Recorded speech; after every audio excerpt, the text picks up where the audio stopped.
Good evening. The opinions and statements voiced by our guests do not necessarily reflect the opinions of this network. Enjoy the shows.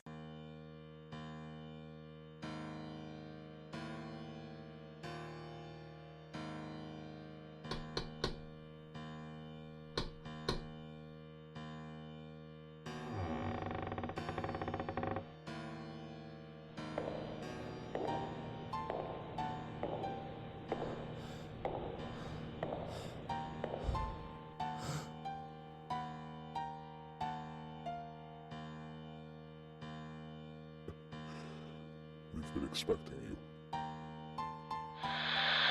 Monday, time for our maven of the supernatural, Denise Pridemore. This is the Paranormal Pride. Join to listen and chat live on WBHM-DB.com or Spreaker app. Search WBHM-DB every Monday at 7 p.m. Central for your supernatural paranormal fix. Welcome to the Paranormal Pride, where the show is about the guest and the listener.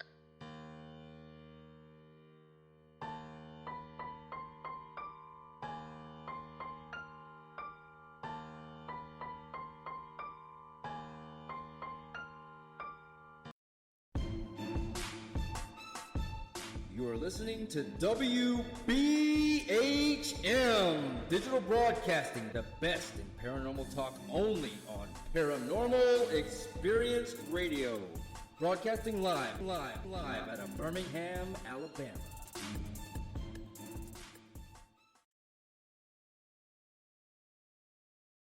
Welcome to the Paranormal Pride. I'm your host, Denise Pridemore. I hope everybody's had a great week and that you're out there staying warm, considering that there's snow and frigid temperatures almost all the way across the country today.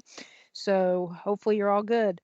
My guest tonight is Joni Mayhan. She is a author of 21 books. She also had created a tour for New Harmony, Indiana, which I know where it is, never been there. So that's on my list of places I want to go. And then she is an experienced paranormal investigator, and you've been all over the place, haven't you, Joni? I have. Yep. I lived in Massachusetts for 30 years, so I got to do a lot of the East Coast. Oh, I'm actually from Baltimore. Oh, wow. Okay. So, and lived in New Jersey and all kinds of places all out there. So, but again, that's been a little while. And so how did you get involved in the paranormal? What was your beginning? Well, I think most of us that are involved in the paranormal have like one defining moment that sparks our intrigue. And for me, mine came pretty much with birth. I was born a medium, and I always was able to feel the presence of ghosts. And it really wasn't something that I pursued for a while. I mean, I was scared of it, to be honest, until I was in my mid 40s. And then I started saying, I'd lived in a haunted house by then. I'd had a lot of experiences. And I said, you know what, I'm going to learn more about this instead of hide from it. And, that's when things got crazy. And, I know that there could be all kinds of reasons that we have paranormal things happen. And being a medium, how did you find out that you were a medium? Well, I'm clairaudient, so I hear a tone when there's a ghost near, and I've been hearing that since I've been old enough to remember. And with that comes a sense that somebody's watching me. So I would have that feeling, and I knew something was there. But I wasn't able to really pull more information or anything like that until I was older and really worked with it more.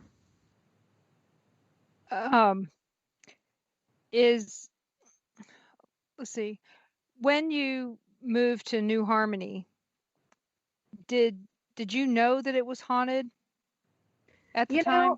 I really didn't. And I was definitely pulled here. I'm a big fan of synchronicities. And when things really pull me, and everything seems to revolve around something, then I definitely start to listen to it. So, and New Harmony was really coming into focus for me. So I when I moved here, I really did not know it was haunted. I just wanted a place where I could relax and where I could start over. My family's from Indiana, so I really wanted to spend some time with my parents and my sisters and be able to not necessarily retire, but have a place where I could just start over. And as I was walking around the town as a medium, I was really blown away by how many of the buildings had a ghost in it. And it was not just one or two buildings, it was every building. And I was feeling it from houses and everything. And so at that point, I thought, I started asking people, and being an outsider, some of them weren't so keen to talk to me, but there were a few that would share quite a bit of stuff with me. And the more I got going with the stories, the more information I got. And, it's the site of two former utopian societies. So it has a lot of history. It dates back to 1814. So it's an old town. It's older than the state of Indiana. And after I'd been here for a little while, I thought, I have to write a book about this town. I just can't not write a book. And so I wrote Haunted New Harmony. And after that was out, it led to doing my ghost walks. I thought I just really enjoyed telling those stories, and I didn't want it to end. So I started doing ghost walks, and I've done them all year round. This year, I haven't done any during the winter. I have been asked, but I'm not big on going out in 13-degree weather and freezing. So no, I agree with you. I know there have been times I've gone through that area around this time of year, and it was really cold. I mean, the winds were horrible. I know, like I said, I've been going to and from Eastern Kentucky across 64 for the last over 30 years. So there have been many times that I've taken that trip in the wintertime and was like, no, I just want to stay in my car till I get to the next point that I have to get out. Well, you'll have to stop when it's warmer, and I'll take you on a ghost walk and show you around. Take you on a golf cart ride too. So woohoo! It's a fun town. There's just something to do here all the time.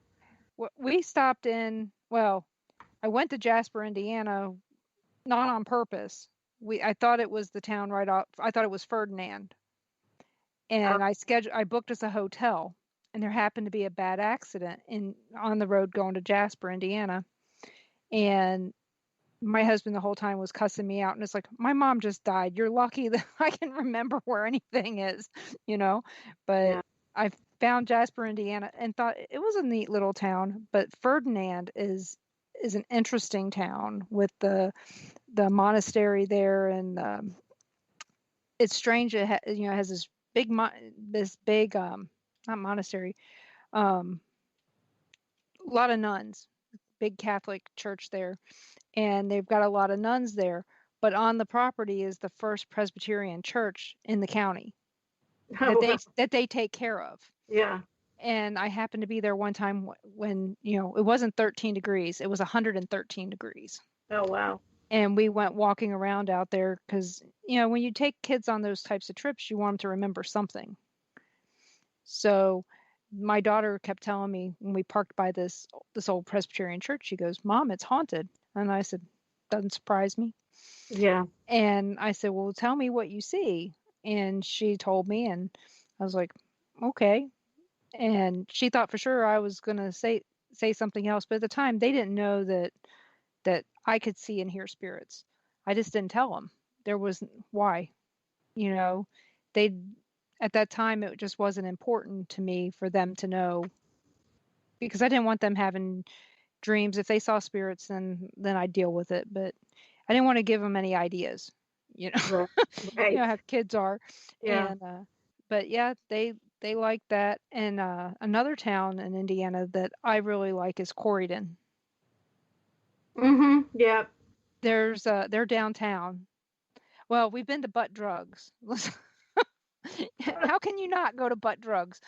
But I took the kids down there, and there's a bed and breakfast down there that I want to stay in, but they're not open on Sundays. And a lot of times we would be driving through on Sunday.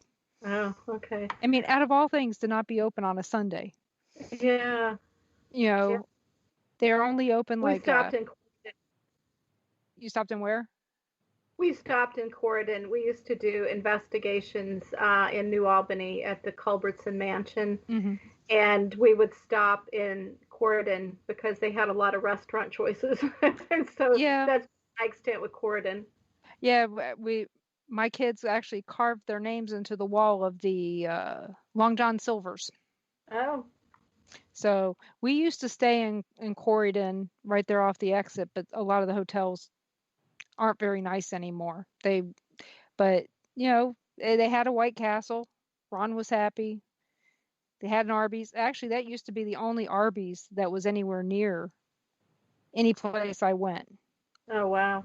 So we have a lot of memories of that area just randomly, but there's that bed and breakfast down there. And I told Ron, I said, every time I've driven by it, I know it's haunted. And their downtown area is just, it's looks like it's nice to walk. So, oh, and of course you got the Shireman's Market. They used to have their homemade peach ice cream. Hmm. They don't have it anymore. Now they have all these popsicle things that they make instead. But they have really good watermelons, or not watermelons, cantaloupes or mushmelons, depending upon where you're from. So we'd grab one for my mom going down and one for Ron's dad going back. Wow. So, but yeah, there's some interesting places all along in Indiana. Um, so knowing that you live in New Harmony, I have to assume that that's one of your favorite places to investigate would be just around where you live. Is there any other places in Indiana that maybe we should put on our list? I haven't, I just got right into investigating here, and I started doing group investigations, inviting the public. And I haven't done a whole lot. I've been doing some home investigations where people have been asked me just to come in and check it out, which has been kind of tricky during COVID because I'm really careful and I don't want to get sick. But we just actually did one on Saturday. We wore masks and they wore masks, and we walked in and really weren't there for more than a couple of hours. As a medium, you really don't need to be there too long. But as far as great places to investigate, I mean, Waverly Hills in Louisville, Kentucky is, you can't really get any better than that. And I've been there 3 or 4 times now, so that's been great. There's some other places. I think the Randolph Asylum up near Indianapolis I'd like to check out. I have not done that yet. I've got a wish list. So, Oh, yeah, I think we all do. yeah. I know I've been to Waverly Hills just to the gate because it was locked and I didn't trespass. Not Hmm. that, at least not that time. And one of the places that people may not realize is haunted is Churchill Downs. Hmm. So Okay. we've been there 2 or 3 times. I went once with the kids and a couple times with my husband to my husband to the races, the kids just to walk around. And so it's kind of interesting. They actually have a ghost tour there in October's, when they just like the beginning of October to the end of October, and Hmm. that's it. So, but I had told my husband when I was there, I said, "This place is haunted." He goes, "How do you know?" And I just looked at him. And I'm like, "How do I not know?" you know. Right. Yeah. Do you have people? Do you ever say stuff like that to people and they just kind of look at you like you're nuts? They used to, but now it's kind of my thing. After you write 21 paranormal books, I think people just kind of expect it from you. you know. Uh, what what was one of the places that you went that your mind was telling you this place ain't haunted, but it was? Um, None of them. I when something's haunted, I know it instantly. I hear it, and it's undeniable. So, it's like with our private investigation the other day, the person said, "I don't know." She goes, "It may not be haunted, but we've had some weird things happening." And I thought, typically when people think it's haunted, it probably is. I think before you know. And for me, I've um, oh, I've never, gone in somewhere and not known if it was actually haunted. I got so many questions rolling around in my head. It's like, which order do I ask them? What inspired you to write your first book? I have been a writer since I was old enough to hold a pencil. I really got started in high school. We had a creative writing class, and I just excelled at it. I really wasn't that good at anything, and I didn't know what direction I was going to go in for my career. And I just latched onto it. And my teacher loved me. She was sharing my stories with all of her other classes. And, that validation and that acknowledgement really propelled me forward. So I just kept writing. And I actually wrote 7 books before I got one published. So when I say I have 21 books, I really have 28. Just 7 of them were practice books. So back in the day, in order to get published, you had to have an agent. And that agent found you a publisher. And it was a very tedious process. And maybe I wasn't ready yet at that point. I think I had some raw talent, but I really still needed to fine tune it. And by the time I got to the 8th book, which was fiction, Lightning Strikes, which is part of a 3-book trilogy, I decided that I wasn't going to take no for an answer. I worked with an agent for almost a year. She, it looked like things were going to go well, and then, then she dropped me last minute. So I had learned about self-publishing at that point, and I self-published the book. And as you can imagine, self-publishing your first book, you don't expect to be going to the Oscars the next year. It did somewhat well, but it wasn't until I published my 4th book, was Soul Collector, which dealt with a true story about how I had a very nasty attachment, that I really got propelled into the paranormal world, and I started hitting the Amazon charts, and I really haven't come back since. So it kind of springboarded me into that arena.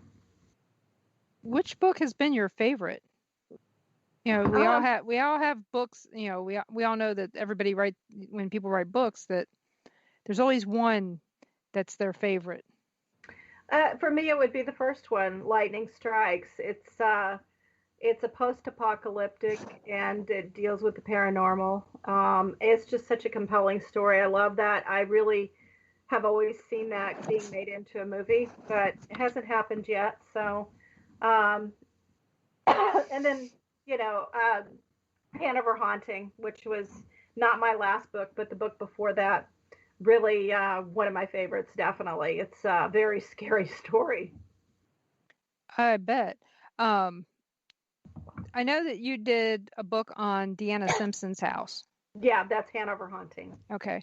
I couldn't remember where she lived. I remember seeing her story on A Haunting. Yes. And I think it was on another show as well. Quite a few. It was on the Dead Files. That was the one I was trying to think of. Yeah.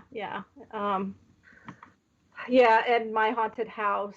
And they had a Fox News reporter out, and they had an experience on camera while they were at the house, and that went viral all around the globe. So, yeah, it was a very famous haunted story before I was even introduced to Deanna. Well, you know what? We're going to stop at this point. We're going to go on our first break. You're listening to WBHM-DB.com out of Birmingham, Alabama. We'll be back with Joni Mayhan in just a few minutes. And if you have any questions, please put them in the chat so I can ask them. So we'll be back.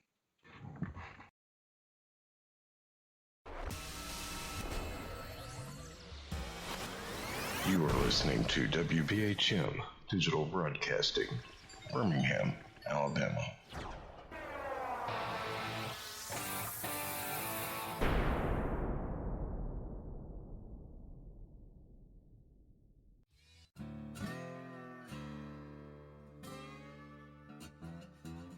Oh, come on.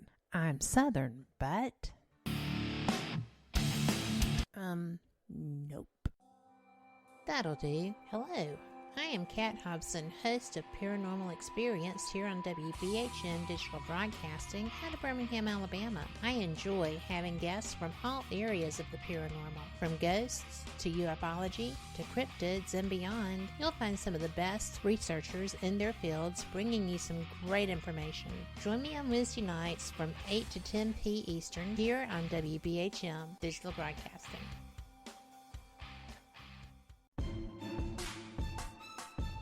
You are listening to WBHM Digital Broadcasting, the best in paranormal talk only on Paranormal Experience Radio. Broadcasting live out of Birmingham, Alabama. Since 1948, Fate Magazine has brought you reports of the strange and unknown, all of them true. Fate Radio is carrying on that tradition, bringing you the unusual, macabre, strange, and bizarre. Join host Kat Hobson Sunday nights from 8 to 10 p.m. Eastern on WBHM Digital Broadcasting.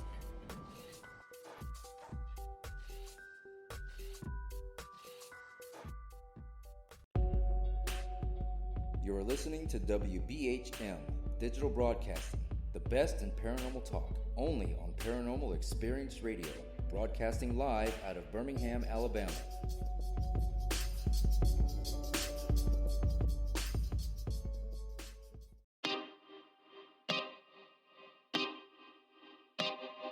This is Jason Bland, host of Midwest Paranormal Presents Paranormal Soup, where we stream live as a webcast every Sunday night, 11 p.m. to 2 a.m. Eastern, with guests who will blow your mind. Live ghost box sessions where you can call into the show to see if the spirits will talk to you, and the world wide web of weird with the latest in paranormal news and evidence. We're bringing the weird every Sunday night, 11 p.m. to 2 a.m. Eastern on our Facebook page and YouTube channel. Don't forget to follow and subscribe.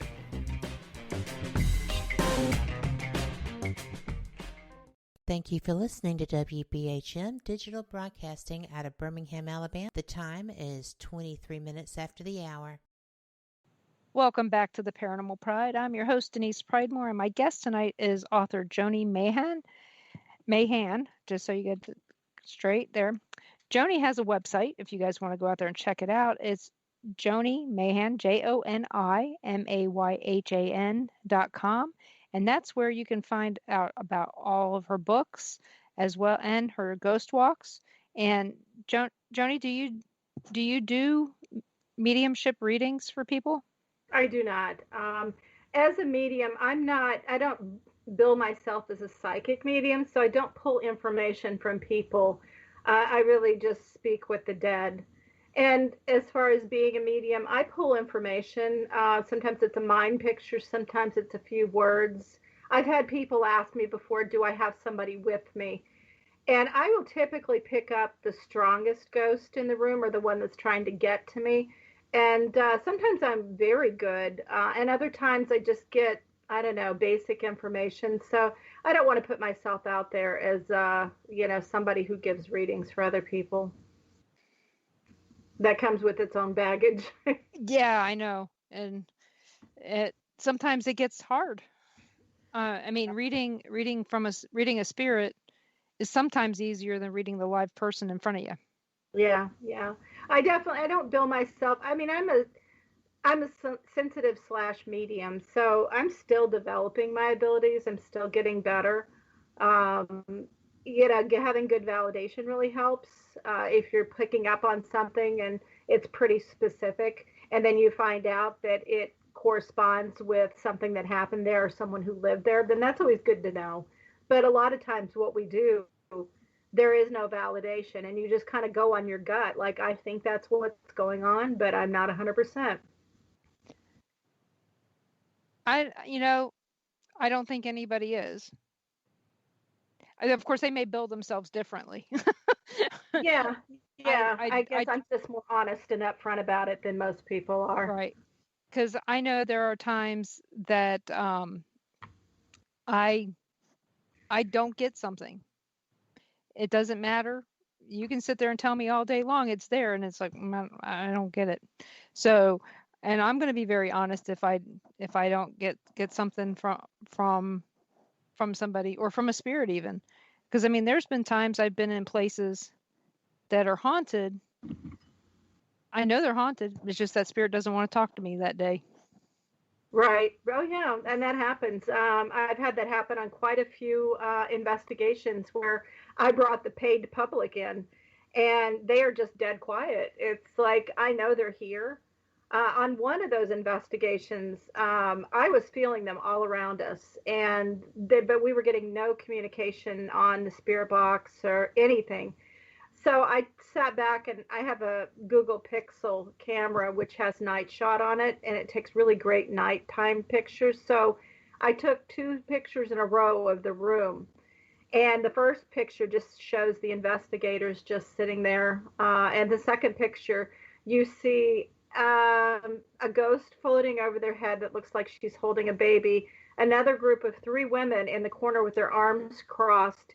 And then a group of 3 little dark things standing off to the side. So I was able to show them that picture, and I said, see, there really was something here. They just didn't want to talk. And that picture is on my website. I'll have to go look at that. Yeah, it's crazy.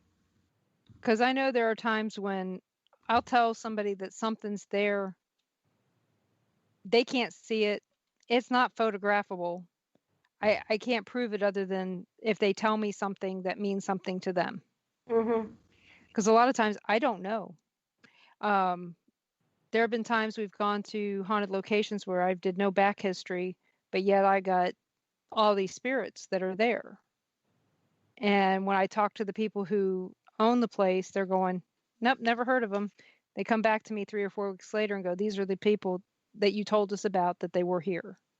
I'm like, yeah. Okay. Yeah. I don't know. When you do your books, do you do any back history on them? It depends on what I'm doing. Like Hanover Haunting took me a full year to write because there were a lot of interviews with Deanna getting her information. There was a lot of history that I needed to verify. And then I also interviewed people who had investigated there, including John Zaffis. And so I interviewed them and got their story about what they had happen and experienced. So it was a lot of work. And then weaving it together, as a writer and making it not a documentary, but more like you're reading a scary story. So, the book reads like fiction, but it's all nonfiction. So that was kind of tricky. I had done that before with Bones in the Basement, the S.K. Pierce story. Another haunted house book, and did similar things with that one. And that's another scary haunted house story. And that one kind of drew me in. I ended up having keys to the front door of that house, and I was helping the caretaker for a while take care of the house because it was empty. And I was so pulled to that house, I finally just had to break away because some haunted locations really latch on to you. I don't know if they want to claim you, they want to use your energy or what it is, but if you're not careful, you're going to end up becoming part of the story. No, I mean, there's sometimes you might want to be part of the story, but not part of the dark story. Right. So, are you working on anything now? I am working on book 22, which is right now called Demon a la Mode. So as you can guess, it's fiction. I love writing fiction because I'm not held back by constraints of reality. I started a couple years ago, I wrote Crazy Dead People, and it follows a woman who is a paranormal scout for a TV show. So before they film at the location, they send her in to scope it out, find the haunted locations, do research on the history, and then line up people for them to interview. So when the show comes in, they're ready to go. Unfortunately, when she went in, she found a dead body and become a part of the story right off the bat. So, and that did really well. I actually had that made into an Audible book as well. So people can either read it on Kindle, they can read a paperback, or they can listen to it on Audible. And I've been dying to get back to, it's Shelby is my main character, and she has a dog named Bugley. which, adds Mm-hmm. some humor to it. Oh, But yeah. the one thing that I wanted to make sure of in these books is that everything that happens to her are things that have either happened to me or people I know. So I've read too many paranormal fiction books where I don't know, they're utilizing techniques that are so far fetched that I start rolling my eyes, midway through the book. And I wanted this to be something that somebody who has experienced the paranormal can read and go, wow, and you might learn something. I talk about, all kinds of things like grounding and shielding, and I talk about different types of ghosts, but presenting it in a way that's compelling. It's not a how-to book by no means. It's all the reviews said, can't put it down. One, don't pick this book up unless you plan on sitting there and reading the whole thing, because you won't want to put it down. So that's what I'm doing. I'm working on book 2 of that series. Well, that's good. I'm glad you like what you're doing, because that makes it so much easier for everyone else when you like what you're doing, because you can put your heart in it and we can read your heart. Oh, absolutely. I've been dying to get to a Shelby and Fugly book. Like, I had a couple lined up ahead of it that I wanted to do before I got to it. So I feel like this is kind of my reward for getting the job done. So this is my fun time. Is there a type of book that you haven't written that you'd like to write? Yeah,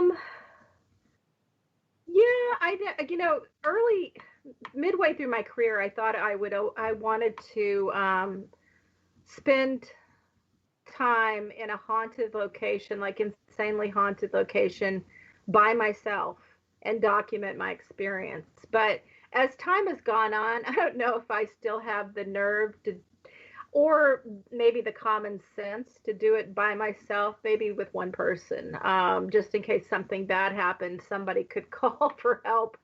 But I think that's still on my agenda. And then I wrote a book called Signs of Spirits, When Loved Ones Visit. And that's continued to be one of my bestsellers. I still sell a ton of those books. And people want to know, how do I know when there's a loved one near? And it's full of stories and techniques and things to look for. And one of the more popular chapters in that book was When Pets Return. So I'm really toying around with, after I finish this Shelby and Fugly book, jumping into a book about maybe signs of pets, when your pets come back to visit you. So I know I can get a lot of stories because everybody has some kind of pet story. Yep, I have probably 2 or 3. Okay, well, if you want to be in my book, I would love to have you. Oh, well, then just let me know, let me know what you want me to write up. Because we had, it was funny, we had a cat. She's a beautiful Bengal cat with blue eyes. Mm. And we had taken one cat to the vet that day, and we came back, the other cat was acting weird. We didn't know what was wrong. And within 24 hours, I had to have her put to sleep. And the other cat was fine. We had a dog here at the time and another cat. And I came home and they all knew that she was gone. And later on, I took this picture of the cats, and they're laying there, and in the middle is an orb, which is strange. I mean, I don't believe that all orbs, and I'm going to tell you, my house is dusty, so it quite possibly could have been dust, but it just seemed oddly placed. Mm-hmm. At the time, that cat, I kept hearing her meow for days. Oh, wow. And I don't think I was wishful thinking, because, I'm the one that had to say, put her down. So, I mean, I knew she was gone. It wasn't anything like that. And we only got that cat because another cat we had been attacked by either coyotes or some people's pit bulls. And that cat we would let in the house only when it was cold, because she's an outdoor cat. She didn't like being in the house. And I swore for months I could feel her sleeping on my feet. We didn't have any cats then, or dogs. So it was strange that, here's this one cat that's deciding it has to sleep on my feet. And then at the Sally house, we have a story of a cat that kept rubbing up against people, and you could see their skirts.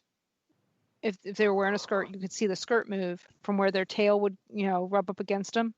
You'd see the skirt move, and or you would feel them sitting on your lap, and you could felt like they were purring on your lap. Wow. So I got a thing about cats, I guess. Well, and I do too.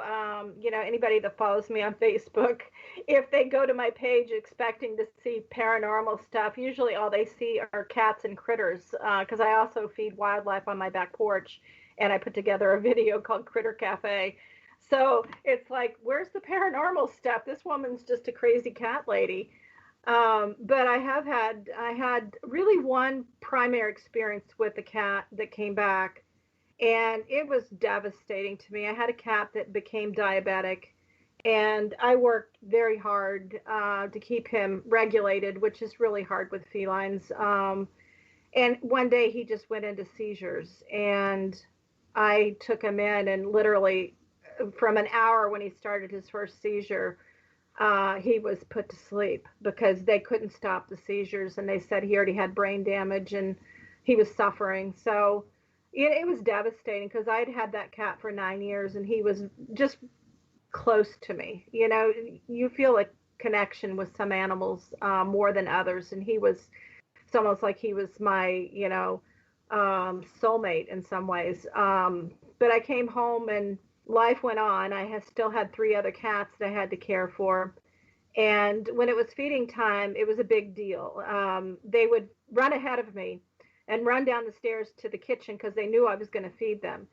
And as they were running, there was an extra tail running with them that didn't get attached to a cat.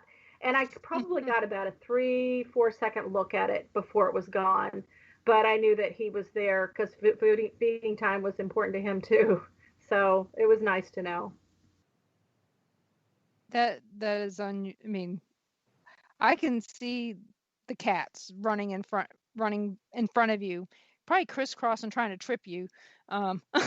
Yes, because that's a daily occurrence here. We actually have 5 cats. Yeah, I do too. That's how many I have. Well, that's not counting the one outside. This is just in my house, laying on me. Laying on me right now is at least 2, but it's cat people. But so you have a critter cam. I was just watching a video of some guy feeding a deer down in Missouri, over in Aurora, Missouri, just before the show. Well, go on to, I have a YouTube channel, which started off being paranormal stuff. It's Joni Mayhan. It's the same thing, as my website, just Joni Mayhan, no spaces. And it's full of Critter Cafe because I think it was actually, I'm coming up on a year that I was feeding birds out on my back porch. I just put sunflower seed on the porch rail.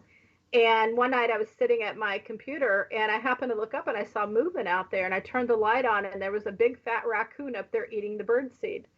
And I thought, oh, how cool is this? So I ran out the next day and bought a bowl and cat food and put it out there for him. And he kept coming back. And then pretty soon a possum joined him, and then another raccoon. And now I'm up to, 15 different raccoons. So I don't know how many possums. I'd say there's probably 10 different possums. I have 4 skunks that come up. I had a fox coming up on the porch last year. So it's just, it's been just incredible. And people are so invested in these animals because they have names, they have personalities. I've just learned so much about them. Like skunks, I used to be terrified of skunks. I thought they were going to chase me and spray me. And now I realize I could walk out there if there was a skunk on my porch and they wouldn't spray me. They wouldn't be happy about it. They would take off running. But I have actually walked out with a skunk on my porch before. And we were both surprised, but I never got sprayed. So I think they only spray if their life's in danger. And they don't perceive me as that big of a danger. They're not crazy about me, but I'm not going to kill them. They know that because I'm feeding them. Yeah, so we live rurally too, and I feed everything. I have a garbage disposal. It's my backyard. So I feed anything that's out there. We've got deer, We have some bobcats, I think. We do have a mountain lion. I know we don't live where there's any mountains, but we have a mountain lion here. Wow. And there's fox and coyotes, but the deer walk through my yard every day. And we live on a main road, but I see these things all the time. We have a raccoon. We have a couple raccoons. We keep scaring away the possums because the outdoor cat doesn't like the possum. But yep, Ron feeds everything. He feeds all the birds, and I feed him. Hey, this chicken's no good in the refrigerator anymore. Out in the backyard it goes. Right now, whatever's out there eating has got ham and beans, so it's not going to be good. So, well, what's funny is I live in town, so I live like pretty much in the middle of New Harmony. So it's just funny to me how these animals are all finding me. There's a path in my backyard that leads to the street where they all come in, and they follow the same path. It's the cutest thing. So, yep. Word's gotten out and they found me. So. Yeah, I think that they communicate somehow. We live on the edge of town, so a lot of the animals that have been here have been dropped off.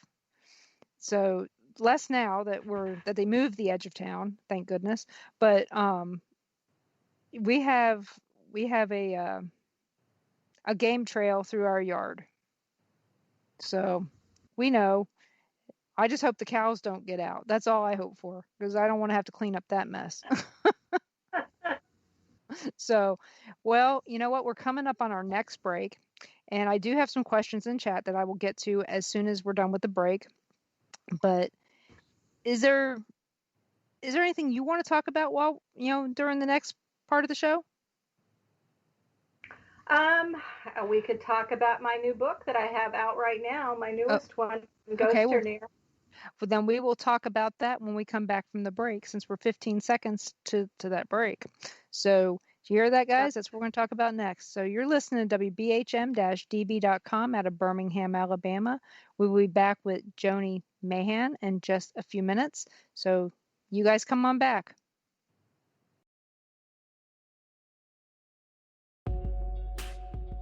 You're listening to WBHM Digital Broadcasting, the best in paranormal talk, only on Paranormal Experience Radio, broadcasting live out of Birmingham, Alabama.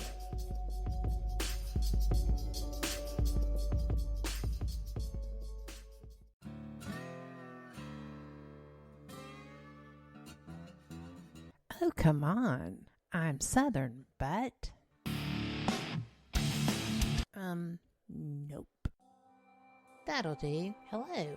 I am Kat Hobson, host of Paranormal Experience here on WBHM Digital Broadcasting out of Birmingham, Alabama. I enjoy having guests from all areas of the paranormal, from ghosts to ufology to cryptids and beyond. You'll find some of the best researchers in their fields bringing you some great information. Join me on Wednesday nights from 8 to 10 p. Eastern here on WBHM Digital Broadcasting. Since 1948, Fate magazine has brought you reports of the strange and unknown, all of them true. Fate Radio is carrying on that tradition, bringing you the unusual, macabre, strange, and bizarre. Join host Kat Hobson Sunday nights from 8 to 10 p.m. Eastern on WBHM Digital Broadcasting.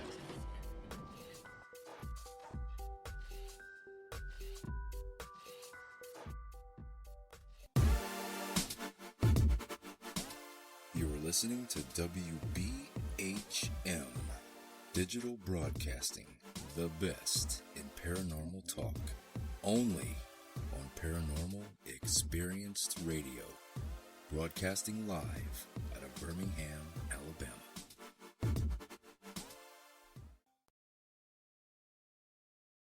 Welcome back to the Paranormal Pride. I'm your host, Denise Pridemore. My guest tonight is Joni Mayhan. And I'm going to get to those questions first, and then we're going to go into your new book. So Gary from Caldwell County Paranormal asks, what are your favorite paranormal tools? It depends on what I'm doing. Half the time I just go in with pen and paper and that's all I need. But I usually carry a digital recorder with me just in case. But if I'm doing an investigation and I really want some kind of validation and to learn something else, I love the spirit box. And I know some people aren't crazy about it, but I think um, you have to really throw out what's not relevant because it will sometimes pick up radio stations. We're lucky here in New Harmony because we're kind of far away from radio stations, so we never pick up just blurbs of anything. But we've gotten full sentences that are absolutely relevant. Probably one of the more incredible ones we got, we were at New Albany investigating the Culbertson Mansion, and I have a group of people who work with me to help me with these investigations because we will sometimes have up to 40 people if it's a big building, and we'll break into 4 groups.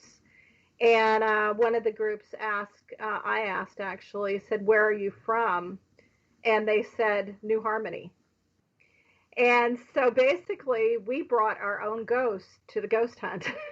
So I thought that was incredible, and it was clear as day. So yeah, I mean, I like some of the other gadgets and gizmos. I like playing with them, but I don't know. When I'm on an investigation, I get frustrated if there's somebody there that has brought in a suitcase full of stuff and they're fumbling with it all night, because then you're missing stuff and everybody's watching, you with your equipment. And I like to keep it as simple as possible.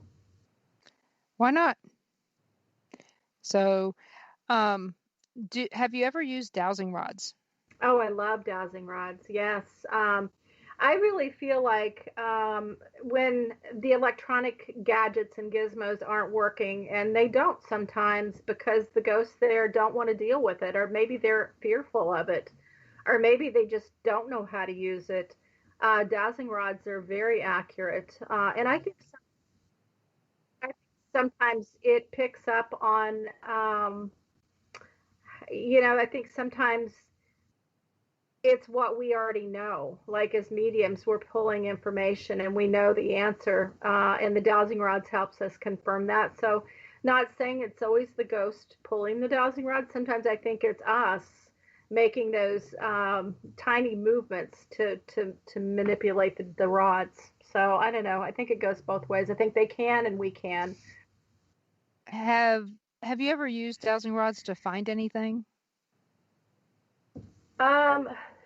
We use them to find a ghost. Okay. When we're at a location, we'll say, "Where are you standing in the room right now?" And they'll swing around and point to where they're standing, which is always interesting because as a clairaudient, I can hear the tone and I can tell you where it's coming from in the room. So if they correspond with where I'm hearing it, that's always incredible. It is. Yeah. So Mary Jane O'Dow says hello. Hi, MJ. So she says the first time she used them was at the S.K. Pierce Mansion with you. Yes. And for those who don't know, the S.K. Pierce is in Massachusetts, right? Gardner, Massachusetts. Yes, and that one's been on a lot of paranormal shows as well. Ghost Hunters, Ghost Adventures, My Haunted House, A Haunting. It's been on a lot of them. Mm-hmm. And we spent a lot of time there.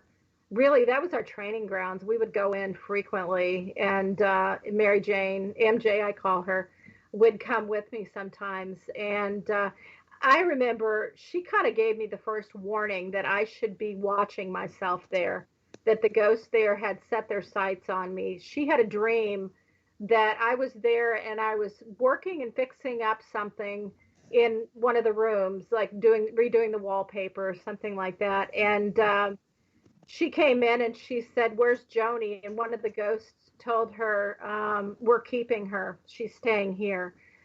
So yeah, MJ's had some experiences there as well. It's off the charts, haunted. I know there's few books written about that place. Yeah, there's well, mine is really the most popular one. I don't want to say that in a bad way, but there was somebody local that did a small almost pamphlet on it, but and it's been featured in chapters of other people's books. But as far as writing a whole book about it, oh yeah, Ken, he's restoring the house for the owners. He did a historical book about. He tracked the lineage of the Pierce family. So his is the other book, but mine's really the only paranormal book. And let's see, yours is Bones in the Basement? Yes. See, I did my homework. Because I've heard it about it from a few people who have investigated there as well, and that it is one of those places that if you get up there, if you can investigate it, great. But from what I understand, you can't investigate there anymore, can you? I don't know. They've been in the restoration project. They finally got new owners, and these people are putting some substantial money into restoring this house. It looks totally different than it did back in the day when we were there investigating. It's just beautiful. It's spectacular. And the house is happy. So I think they're still getting reactions from the ghosts there, but I don't think it's not as negative as it was back when we were investigating. They want to turn it into a bed and breakfast, but I think they still have a few hurdles to go. And then, of course, COVID happened, so that's making it more difficult. But yeah, I think, hopefully sometime this year they'll have it open and people can go in. Did you say, okay, I know it's going to be weird. Did you say the house is happy? Yes, it is. That's what I said. Some buildings almost take on a life form of their own, and especially these old, really haunted buildings. And I feel like the S.K. Pierce mansion has a pulse. It's as much alive as, the trees growing in the yard. I agree. Yeah. A friend of mine has a house in Leavenworth, Kansas, and they bought it, and he called me after they'd owned it for about a year. He called me. He goes, "The house is happy." I mean, he and I said, "I can see that," and that's why I said, because you don't hear that often that somebody says the same thing, right? Yeah.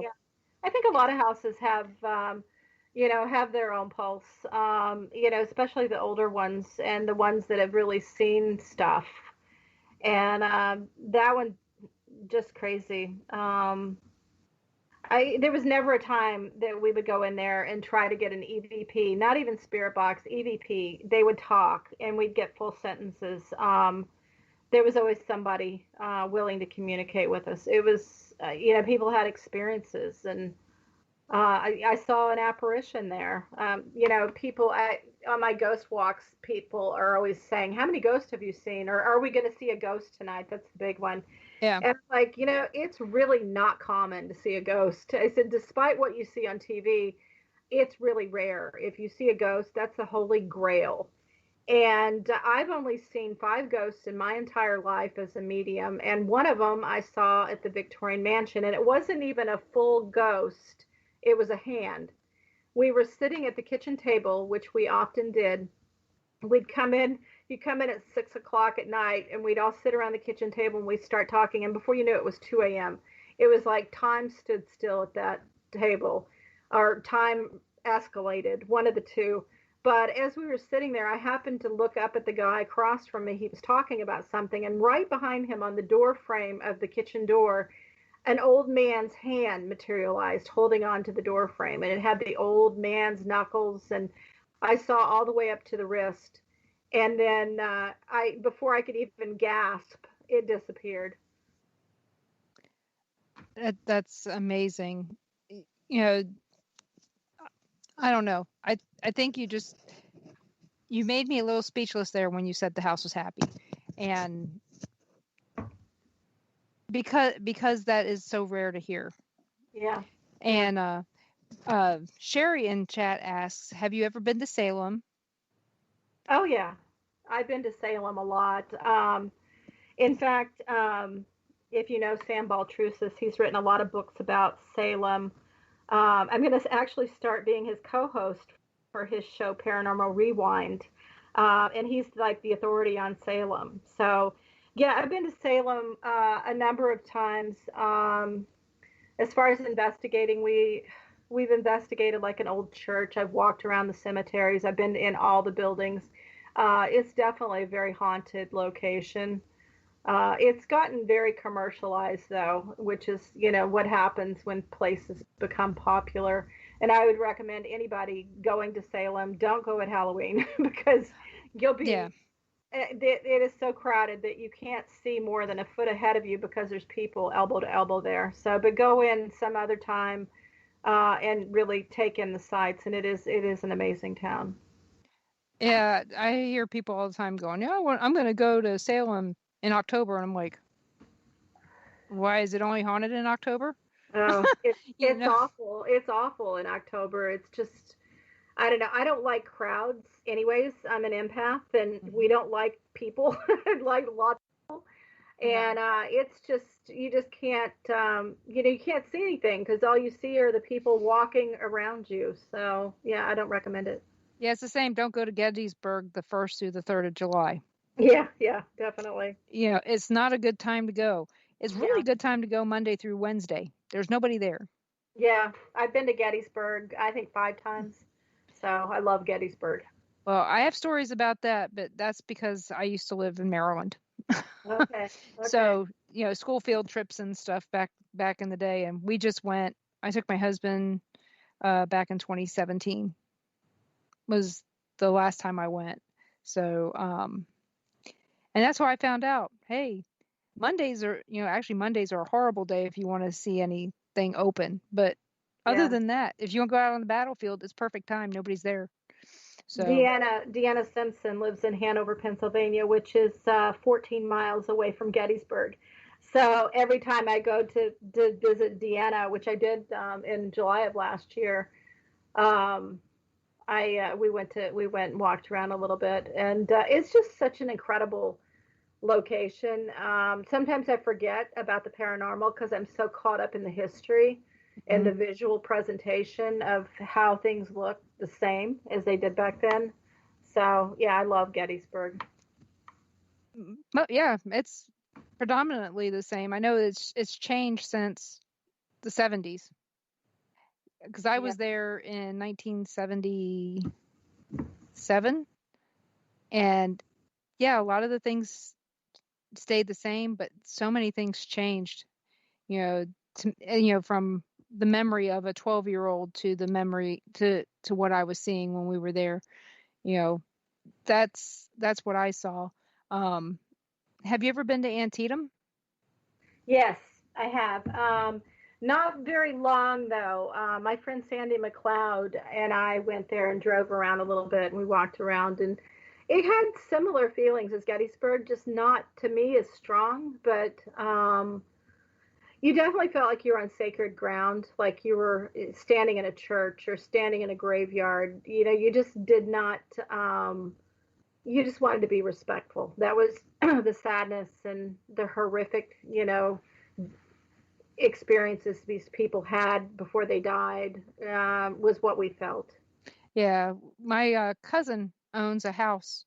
It used to be a school on there, so it's now so her house used to be the school during the time of the Civil War of the Battle of Antietam. Wow, that's incredible. Does she So have it's experiences there? yeah. The funny thing is she didn't when she met me, she didn't know I was her cousin. Oh, Because she saw me on TV, but she didn't know I was her cousin until I showed up at the hospital to see my great aunt. I think it's her great grandmother.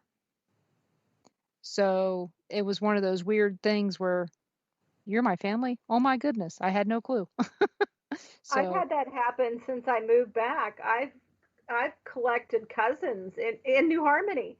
I mean, I did grow up in the area, and I have ancestors that lived in New Harmony. Probably 3 generations back. But I've run into second cousins that I didn't know I had. So it's been great. yeah, that's my thing too. Everybody, we're at the top of the hour. You're listening to WBHM-DB.com. We'll be back with Joni Mayhan in just a few minutes.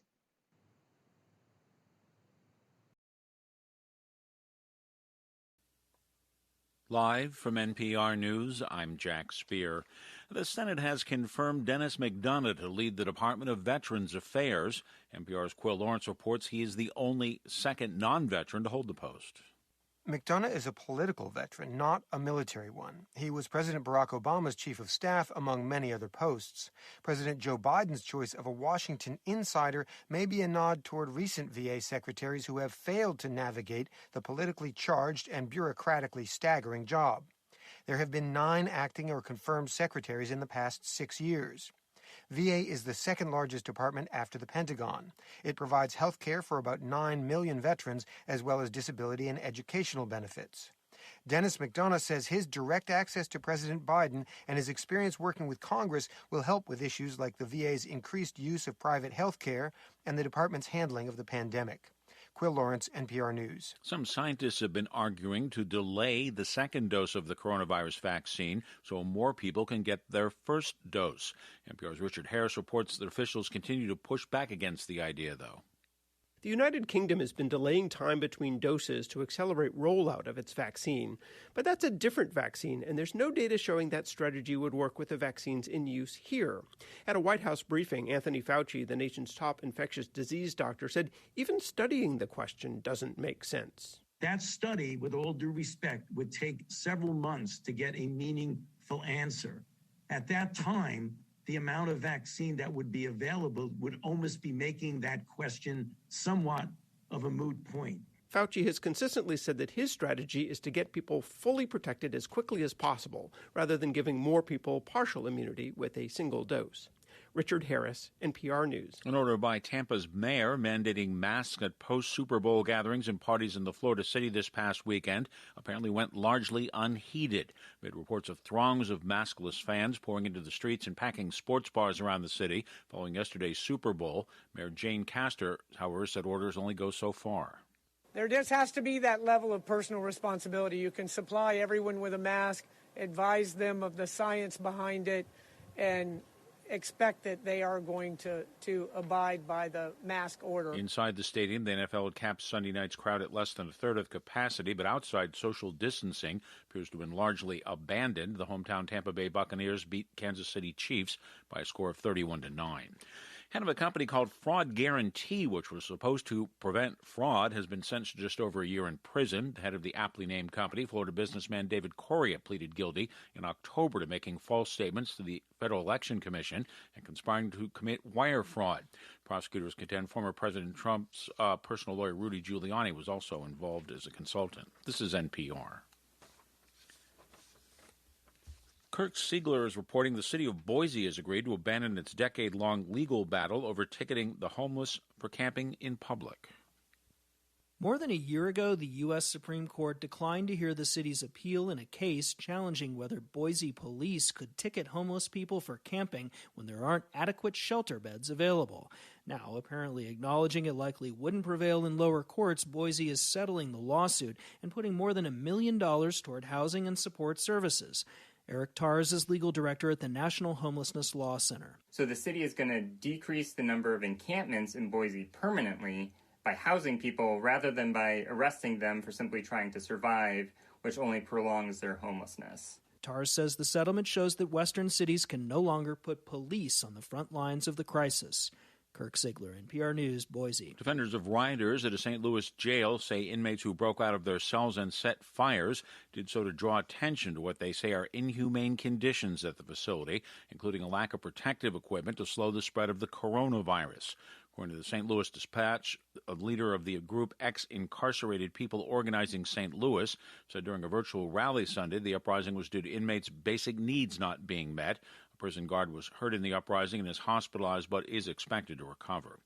On Wall Street today, the Dow Jones Industrial Average gained 237 points to end the session at 31,385. The Nasdaq closed up 131 points. The Standard & Poor's 500 was up 28 points today. I'm Jack Speer, NPR News.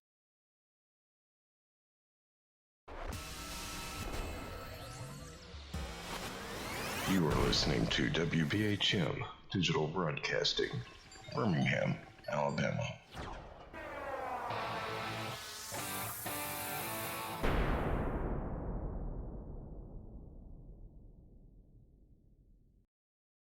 Welcome back to WBHM Digital Broadcasting out of Birmingham, Alabama. The time is 5 minutes after the hour.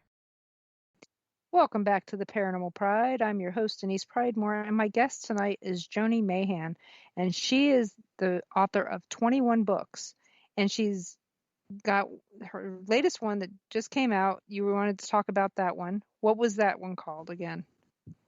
It's called When Ghosts Are Near. And it really came from a decade of talking about my abilities to other people and having them say, well, that's not how I feel ghosts. Here's how I feel ghosts.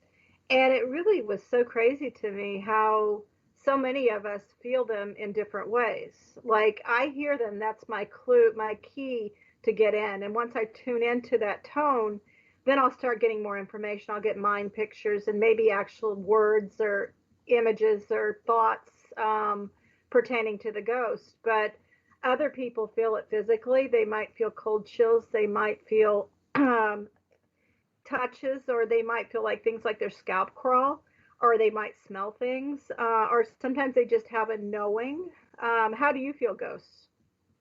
How do I Actually, I don't usually feel them. I see them and hear them. Okay. So unless they touch me, 9 times out of 10, if they touch me, it's violent. Okay. So when you see them like in your mind's eye or with your eyes? With my eyes, and they look just as solid as anybody else usually. Wow. Now, how do you differentiate between who's dead and who's alive? Feet. They don't have feet usually. Interesting. Wow. They kind of like blend in. You know, it's like it goes down and then there's yeah. Okay. Well, that's fascinating. I wish I would have talked to you when I was writing my book. You know, and I have some people in there that, you know, I divided up into sections about how people feel ghosts, because I think there's a lot of people out there that are on the fence. They've had some experiences. They've had some things happen. They think they've seen a ghost or felt a ghost, but they're not 100%. So they can go in there and they can read the encounters from other people, and it might trigger something. They might say, oh, yeah. In fact, NJ, who's just asked a question a minute ago, Mary Jane, she's in my book. She's had some experiences. But and I also have people ask people to tell me also their most again,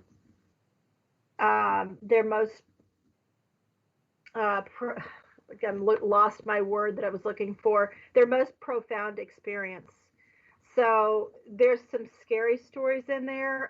There's some just interesting stories and some funny stories. But yeah, it goes into a lot of different, there's 99 stories in there. Oh, wow. Yeah, it's a thick book. It's thicker than you think it's going to be. And you know, maybe do you want me to tell you one of the stories from the book? Sure. So a woman that lives locally here, her name is Deb Burdick. She actually, I met her when I was writing Haunted New Harmony. She shared some stories locally with me. Well, she's a psychic medium, and so she's had encounters all her life. And she shared, I think, 3 or 4 different stories, actually more than that. She shared quite a few stories in this book for me. But one of her most incredible stories involved a diner. So she was driving home from her daughter's house in Indianapolis. It's about a 4-hour drive. And there was a blinding snowstorm happened while she was driving. And she was starting to get almost mesmerized by the snow coming at her. And she saw up ahead in the distance a diner lit up on the side of the road. And she thought, oh, that's exactly what I need. I'll go in there, get some coffee, something to eat, and just kind of, you know, get myself back together, and then I'll get back on the road. And so when she pulled in, the first thing she noticed was there were no cars in the parking lot. She thought, well, that was odd. But just she sat there. She could look in through the window. She could see the waitress, and she could see a couple different people sitting at tables. So she thought, okay. So she went in and she ate. The waitress waited on her. She got eggs and bacon and coffee. And one thing that she thought struck her as interesting was she really couldn't see the other people at the tables very clearly. Like, they were always just kind of blurry, or out of focus. And but she thought, well, I'm just tired. I've got eye fatigue from driving in the snow. So she paid her bill and she left and got back in her car and she drove and made it home safe. And then a few months later, when it was warmer weather, she drove back up to see her daughter again. And as she drove by, she thought, oh, I'll stop at that little diner. They had really good food. Maybe I'll go in and get a piece of pie or something. And she saw the diner and she pulled over, and it had been closed for at least a decade. It just had the look of neglect. She actually went up and looked in through the window, and things were falling apart inside. It was cleared out. Nobody had been there for a long time. So, she had to scratch her head. There was no way that happened in just a few months' time. So, did she have, what happened to her? Did she go to a ghost diner? I thought that was really incredible. That reminds me of the episode of Supernatural when they ended up in a hotel that had been decrepit for years. And it looked brand new. Yeah. Well, it looked retro is what it looked, but it still looked new. Yeah.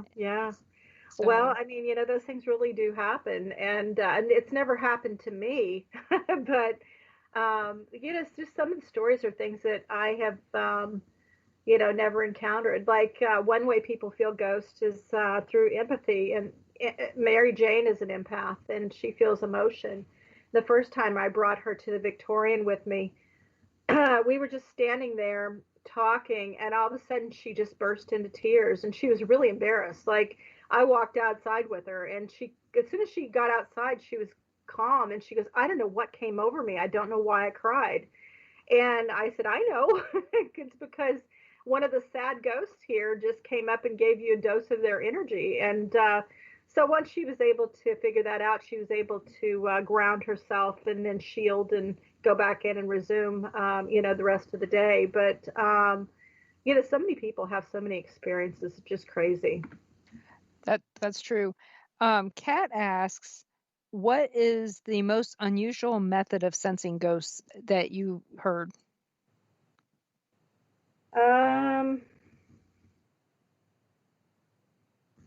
Well, I don't know. I guess to me, none of them are unusual after I've talked to all these people. But I would say the skin crawling on the head, which is something my friend Sandy does. And then also I have another friend locally here that helps me with ghost walks and investigations named Tracy. And she also gets it too. When there's a ghost nearby or something comes in, they feel a tingle on their scalp.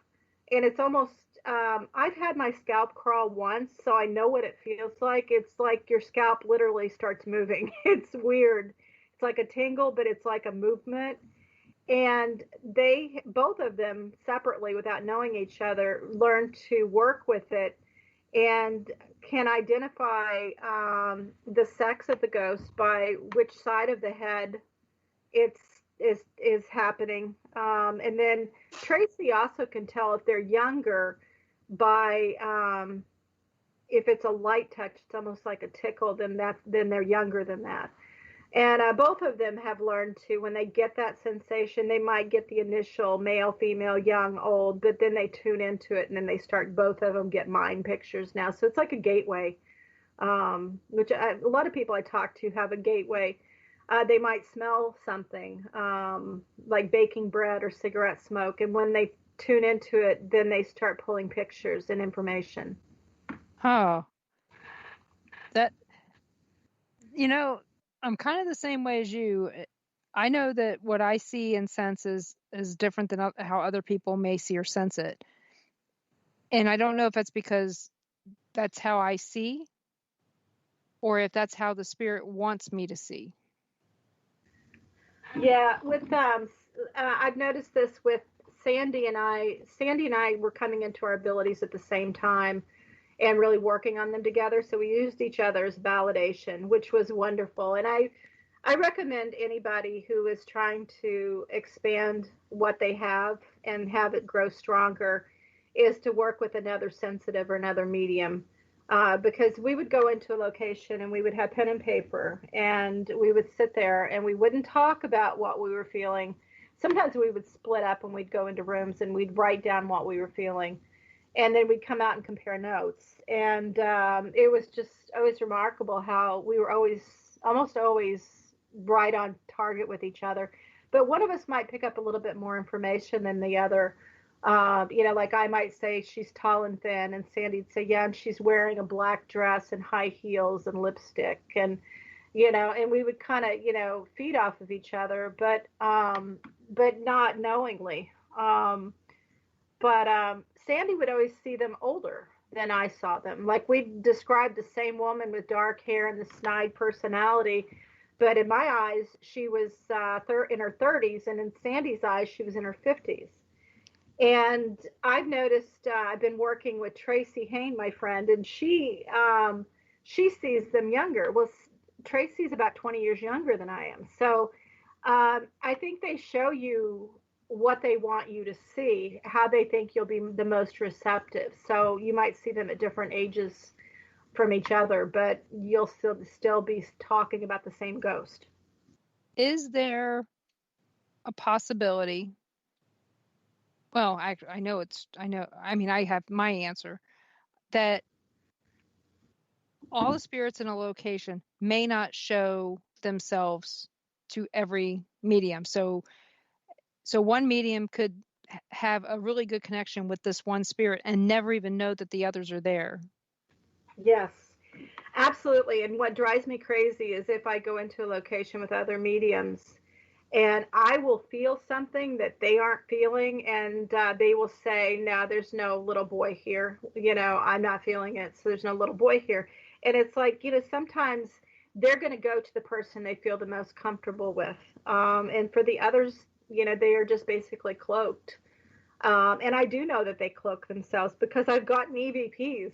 We went to the Houghton Mansion in North Adams, Massachusetts, which is no longer open for investigations. It was purchased privately. But we were in one of the rooms, and I taught a Paranormal 101 class when I was in Massachusetts, and I had some of my students there with me.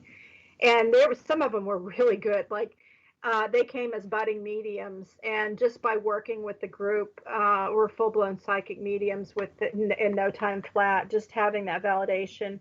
But they were picking up on a woman in the corner and a man in the other corner. And we got an EVP. All of a sudden, he disappeared, but she didn't. And we said, we're still feeling the female. And the male came across in the EVP, and he said, you need to cloak yourself, like he was giving her instruction. And then she disappeared as well. So, so I think, they have a way of hiding themselves from us when they don't want to be discovered. I think so too, because I know I've had the same thing happen where somebody will tell me, no, you're wrong, that spirit's not here. And it's like, okay, I see them. Yeah. Right. I think, everybody's abilities are different. So some people might be stronger than other people, but, the chances are if you're feeling it and you're seeing it, it's undeniable that it's there. Somebody else may be picking up on something altogether different that you don't see. And we've had that happen too. And so I always tell people when, we're doing our group investigations or teaching, don't ever discount what somebody else is feeling, and don't deny what you're feeling. If you're feeling this, then that's probably what it is. Don't let somebody else tell you it's not there, because you just may be feeling it and they don't. Gary asks, have you ever seen a partially decomposed spirit?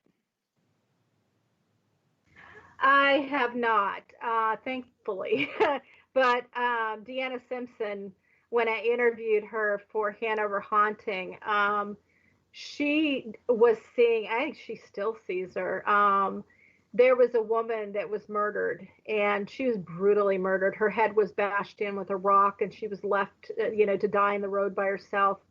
And then they exhumed her body after she had been buried, and to see if she was pregnant, could do an autopsy on her. So she would show herself. Originally, she would tap at Deanna's window, and Deanna would be laying there, and by this point, she's had some really horrific encounters.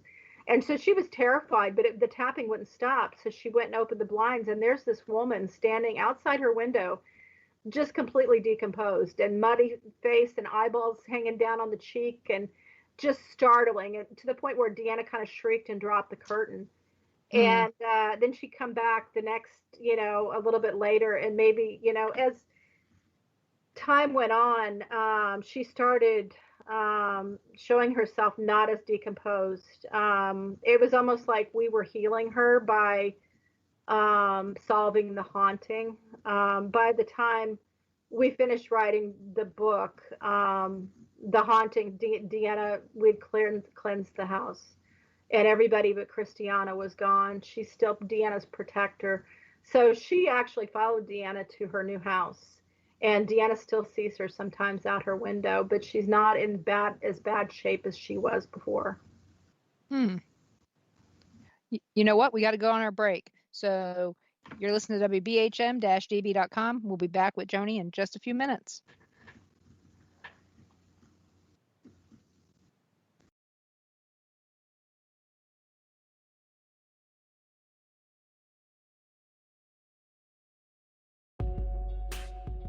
You are listening to WBHM Digital Broadcasting, the best in paranormal talk, only on Paranormal Experience Radio, broadcasting live out of Birmingham, Alabama.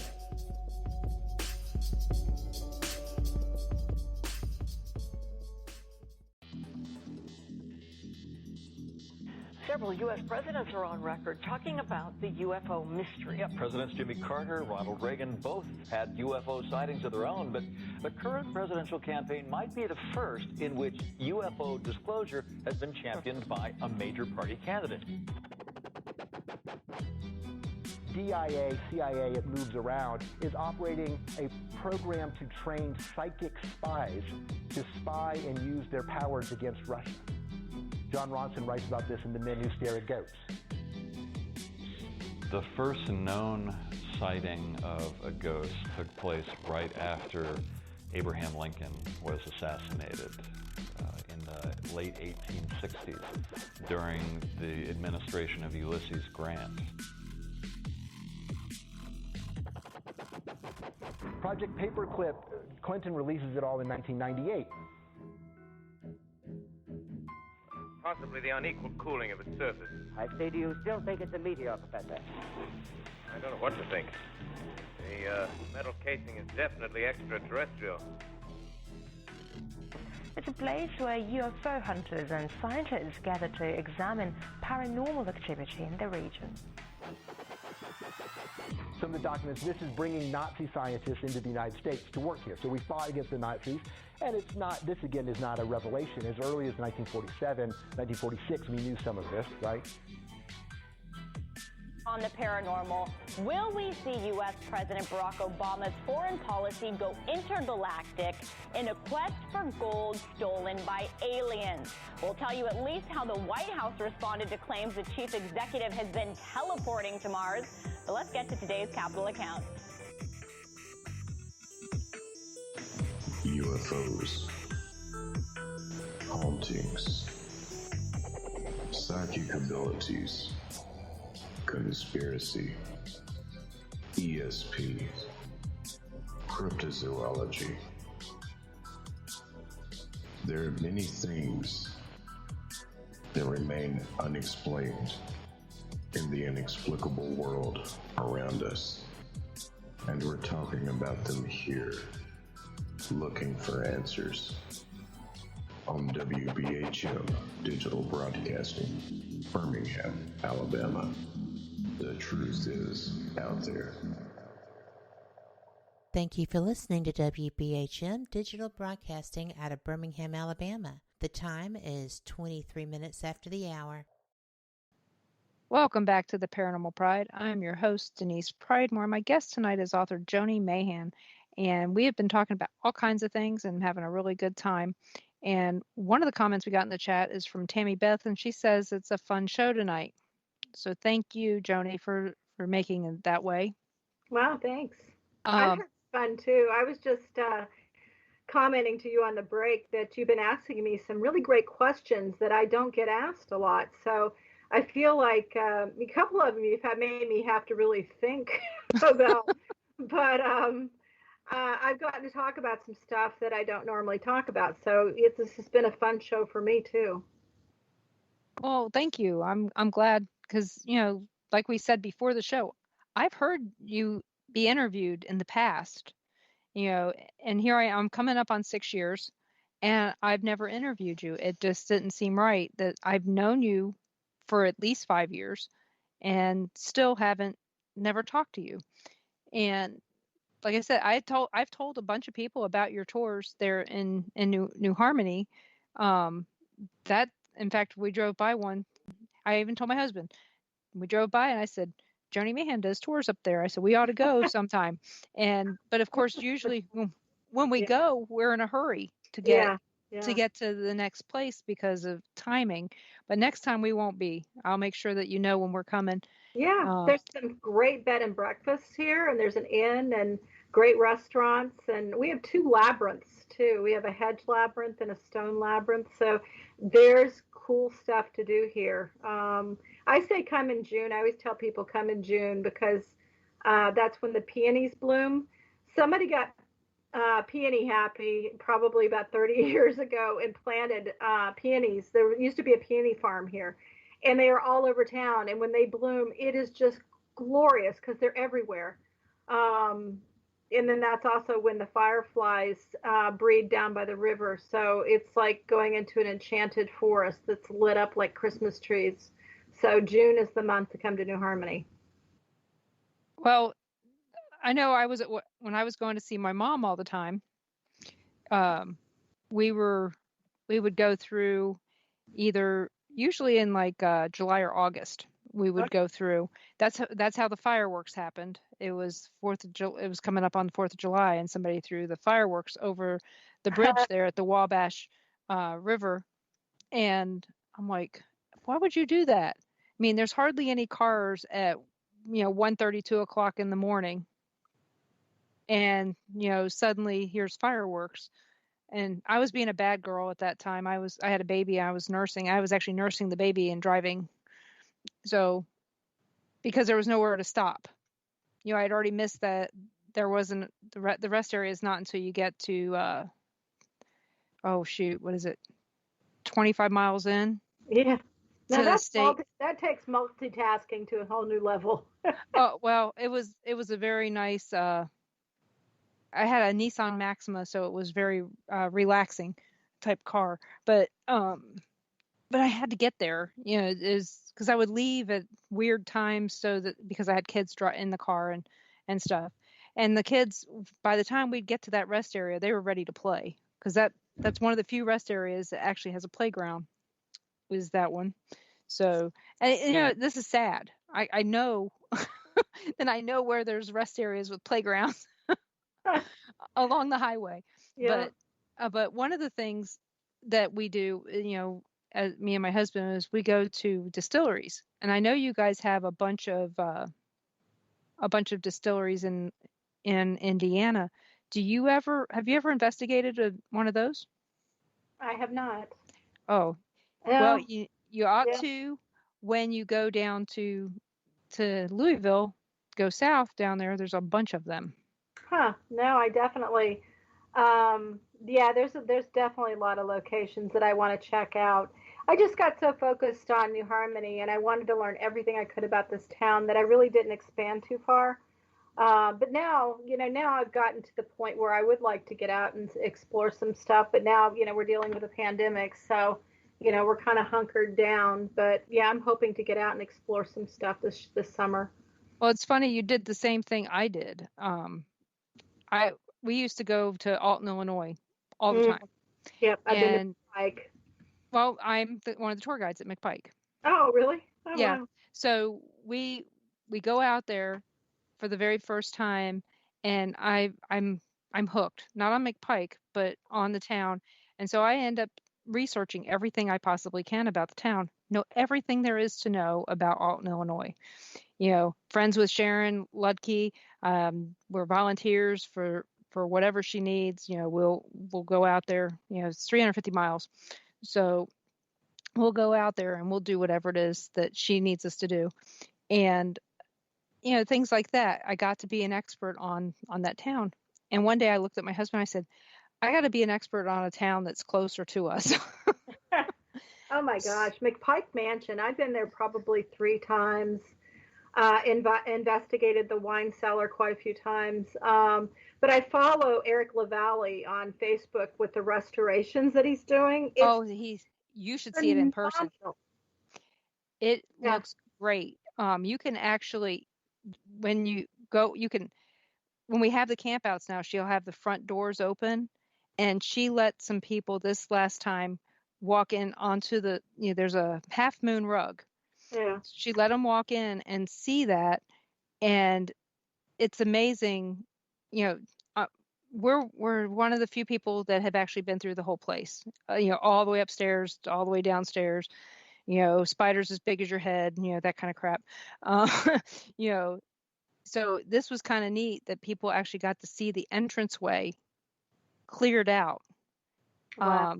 Bo Murray and Sharon cleaned that all out before the tours this past year, and it was excellent. I bet we've met before, Denise, because I've been to 2 of those campouts. Bill Miller from Southern Indiana Paranormal Investigations, Widows something, and he brought me along 2 times. And those were in September, weren't they? Yeah. No, you haven't. Oh. You want to know why? Because that's when my granddaughter's birthday is, and we're in Vegas. So, wow. And so Sharon always calls us and says, you guys coming out? And John and Terry Walter, they're with the paranormal team, SHIT. That's what it's called. They're funny, but they're usually there to help out with the campouts and stuff. This other camp out that he does in September, and but yeah, they came up with their acronym ended up being that, and all it does is make me laugh. I can't even tell you what it says, what it is, but it just makes me laugh. And but no, we've never been there for the September one because of our granddaughter's birthday being Labor Day. Wow, near miss. Yep. And I told Sharon, I said, if he'd just move it a little bit, it'd be great. But they're at this point, the campouts that we do are the ones that McPike Mansion does in October. Okay. And there used to be some in June. There was a family camp out where people could bring their kids and stuff in June. And 6 years ago was the last one. She planned it all out. We had all of us volunteers, and the only people who paid to go to the event were me and Ron. And so, and the thing is, she goes, you guys aren't supposed to be paying anyway. You're volunteers. So she stopped doing the summer camp out at that point, which is good because the mosquitoes are horrible in June. Yeah, I bet they are. Wow. So it's an incredible building, though, and I'm so glad to see them restoring it. I mean, what a labor of love, because that building was really past the point of no return. I mean, if we're being honest. It was. And the story Sharon says about how much, our daughter said, so now we're only going to be eating bread and water. And then she says, yeah, now we're only eating bread and water on Wednesdays. It's, between the 3 houses, the house across the street, the house next door, and the mansion, that's a lot of stuff. And then just right before Christmas, the house next door to Sharon burned down, and the old man that lived in the house died in the fire. Wow. And so it's going to be different this time when we go, because there's already one house that had been torn down, and now the house next to her is going to be gone. So it's strange, to say the least.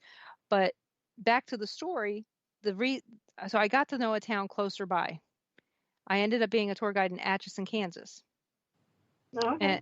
And I could tell you anything and everything about the town, all the haunted locations, all that stuff, and ended up being a tour guide, doing trolley tours and all this stuff, making my husband drive me 90 miles one way every weekend to do to do this.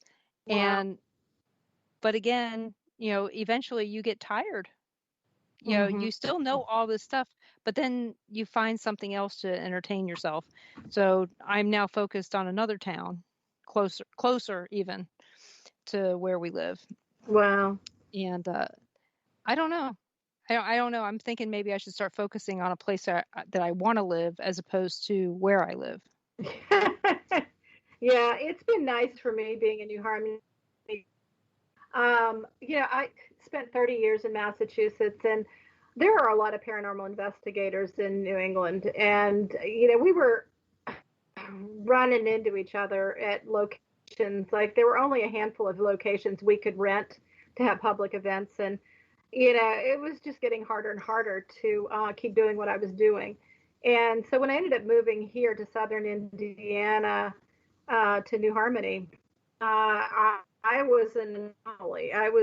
There were a few paranormal teams around, but nobody in New Harmony. Like, people were looking at me like I was a new exotic bug, and everybody was very accepting, though. That was what I was surprised by. I thought, this town, I went around when I was first moved here, drove around on my golf cart and counted 7 churches. Population here is 800 people, and there are 7 churches. I thought, oh, I'm in for it. They're not going to agree with what I do, and, I'm going to get a lot of pushback, and did not. Hardly any pushback at all. There's a couple people, but for the most part, everybody that's lived here, the town is so haunted that they either have had an experience themselves or they know somebody that's had an experience. And so people that you would never expect believers have stepped forward and shared stories with me. So it's crazy. Well, that's good. I knew it wasn't a very big town because, when you're coming across that highway, you don't even see lights. No. And we like it that way. It's quaint. Oh, yeah. There's no McDonald's here. Everything's, locally owned. So it's great. Well, Indiana, first, is a great state. I do think that they hide barrels on 64. They just put them on there and say, hey, we're going to do road construction for 125 miles. I mean, I feel that way about Pennsylvania. Well, Pennsylvania has been under construction since the 70s. I don't ever remember a time that the turnpike hasn't had construction on it. So yeah, that's my path to Massachusetts. So I'm constantly driving through the construction. So yep. So yeah, but right there on 64 through the Hoosier Forest there, it seems like there's always barrels on both sides of the road. Yeah. Always. You're probably right. But, the thing is about Indiana is that every person we've ever run into there has been so nice. Can't drive, but because they stop. I mean, they would always stop coming off the exit. Where it says merge, they're stopping and letting you go by. I'm like, yeah. That's not how it goes. Yeah, but that drove me crazy too. So, but from the outsider standpoint, it is one of the states that I think is one of the nicest states to visit, at least in the southern part.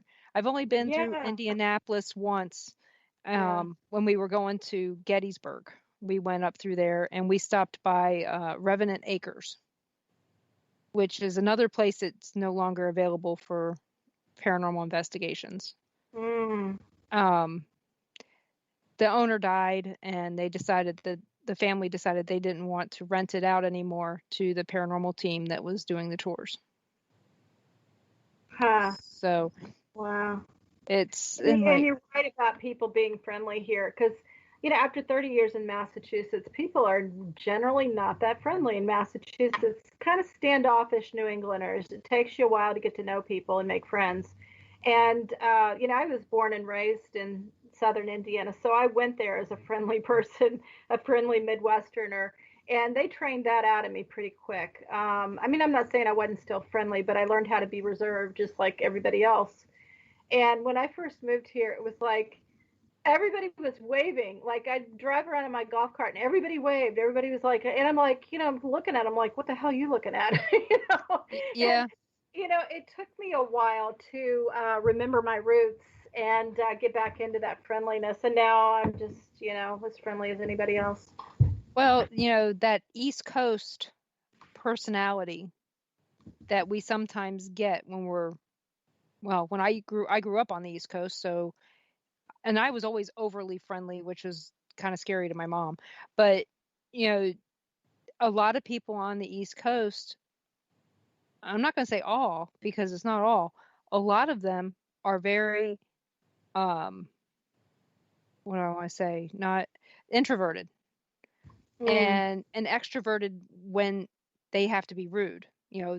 And a lot of people misconstrue some of their introvertedness as being rude when it's really not. Their rudeness is usually when they're being extroverted and they're using their fingers to tell you a story. Yes.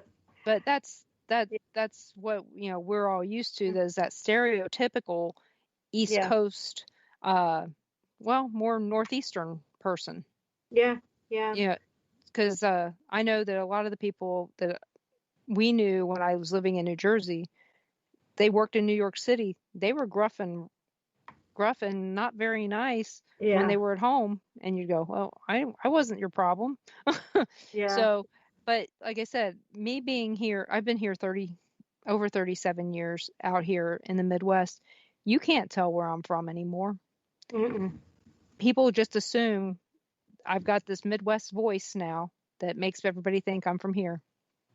So, you know what? We're coming up on our last break. So if you guys have any questions for Joni, please put them in the chat room and we'll make sure they get asked. But we're, want to make sure you guys know that. So you're listening to WBHM-DB.com. And remember, ask those questions because this is your last chance. And I don't know if I have any more interesting questions in me.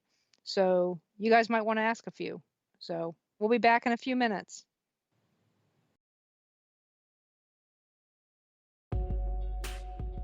You are listening to WBHM Digital Broadcasting, the best in paranormal talk, only on Paranormal Experience Radio, broadcasting live out of Birmingham, Alabama.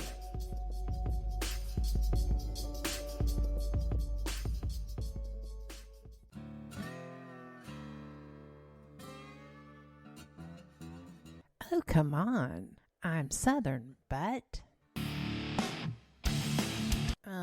nope.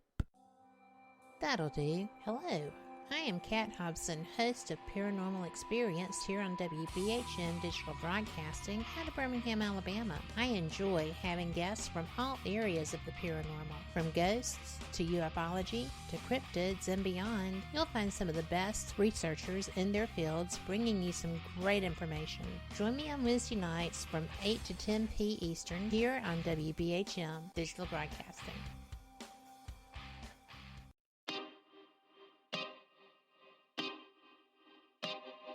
This is Jason Bland, host of Midwest Paranormal Presents Paranormal Soup, where we stream live as a webcast every Sunday night, 11 p.m. to 2 a.m. Eastern, with guests who will blow your mind. Live ghost box sessions where you can call into the show to see if the spirits will talk to you, and the world wide web of weird with the latest in paranormal news and evidence. We're bringing the weird every Sunday night, 11 p.m. to 2 a.m. Eastern on our Facebook page and YouTube channel. Don't forget to follow and subscribe.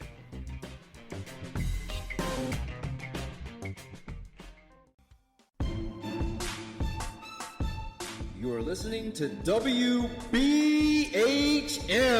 Digital Broadcasting, the best in paranormal talk, only on Paranormal Experience Radio.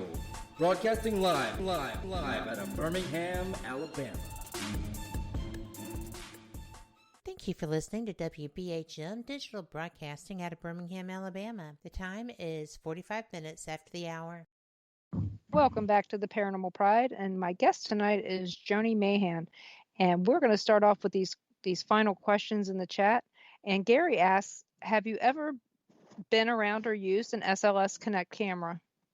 Oh my gosh, yes, I have. I have a friend that lives in New Albany named Ben Adams. I don't know if he's listening or not, but I met him at the Culbertson Mansion, and he got hooked on ghost hunting from hanging around with me. He comes to visit sometimes and comes to New Harmony, hangs out with me and my group, and he bought an SLS camera. And for those of you listening that don't know what that is, it started off when people were using the Kinect system on Xbox, doing like the playing tennis and stuff.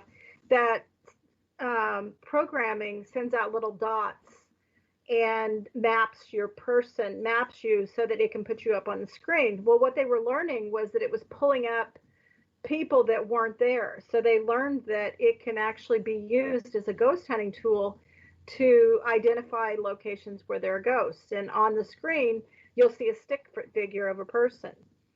And the last time we used it, there was a storefront here in town that they were opening up just for Christmas, and they were putting Christmas merchandise in there. And one of the people that was setting it up said, "We've had some weird things happen. Would you mind going down there?" And so Ben just happened to be here that weekend, and we went down with this SLS camera, and sure enough, and it was really interesting because where I was hearing them, he would point that camera and there'd be somebody climbing the wall and hanging on the ceiling. And so yes, if I had to purchase another piece of equipment and I had the money to do it, which they're not cheap, they're cheaper than they were, but I think they're still like $450, I would get an SLS camera.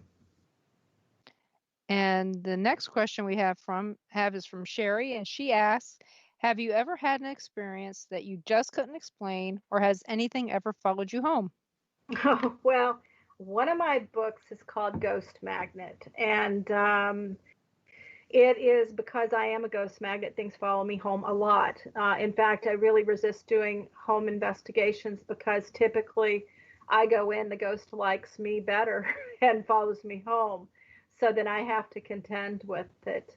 Yes, I've had a lot of experiences where things have happened that I couldn't explain. I think one of the weirdest ones was here in the house I'm in New Harmony. I walked into my bedroom and I have a painting above my bed. It's actually one I did myself, an oceanscape. But jutting out of the painting was like a box, a three-dimensional box, just jutting out. And I got about, I'd say 5 or 6 seconds to look at it. So it was just kind of clear, but it was fully formed, and then it just disappeared. And I've had weird, that's just how they manifested or tried to freak me out. I don't know, but I have weird stuff happen all the time. It's never a dull moment. I could see that. Jim from Tammy, Beth, and Jim here in Kansas City area, they say you can build an SLS setup for about $175. Wow. Well, so I need to know the right people, I guess. Well, you build it yourself from, yeah. Go to GameStop, Yeah, they got stuff. To buy stock in. Not anymore, but that's a whole different story. Yeah. But so it's one of those strange things that can't. I don't know.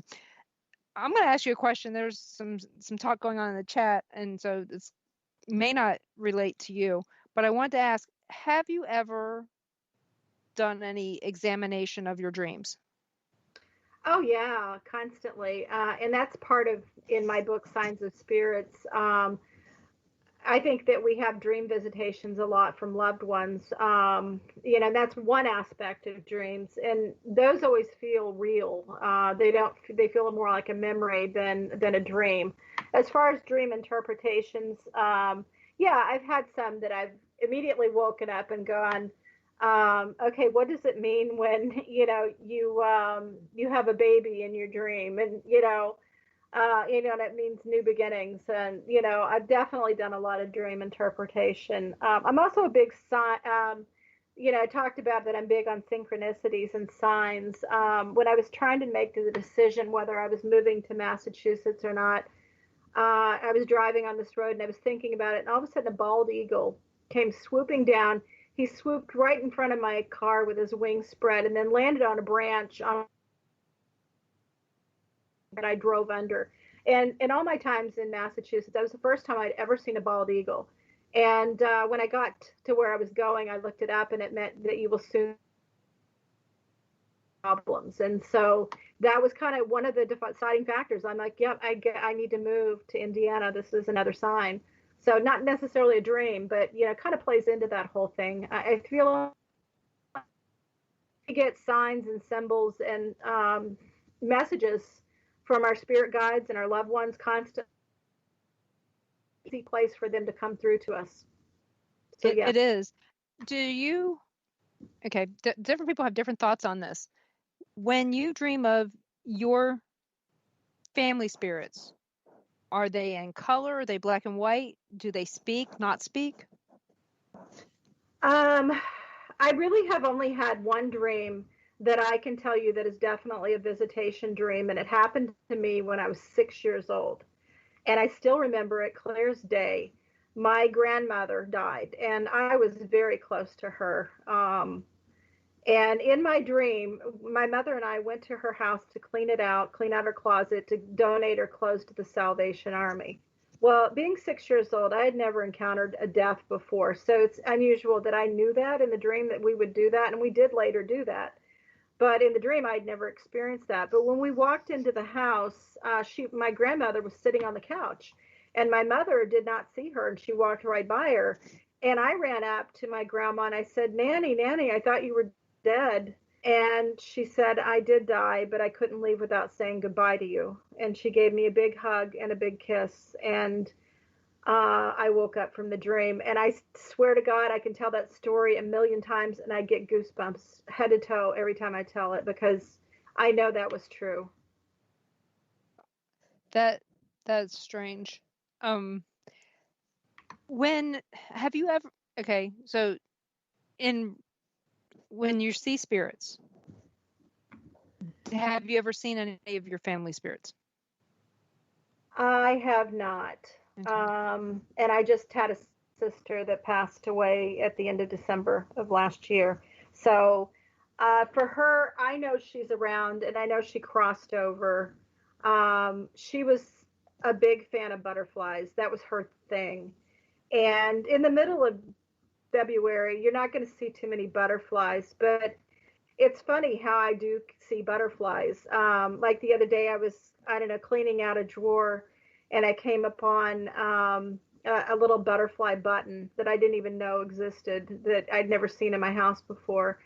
And then just last night, I went to turn off the lamp in my office and didn't realize that the pattern on the lamp had butterflies in it. One of them just really stood out to me. So I feel like that's how she's coming to me. And I'm just planning on probably seeing a lot of butterflies this summer. So. Yeah, I mean, it is strange when you see that. I mean, my granddaughter recently, it was strange. We're sitting there, and she gets out her Barbie and says, she's playing with her grandpa, says this doll, this doll's name is Rainbow. It's a big fat doll. But this other doll is Linda. Okay. How many times do you think a 4-year-old comes up with the name Linda for their doll? Probably not often. My mom.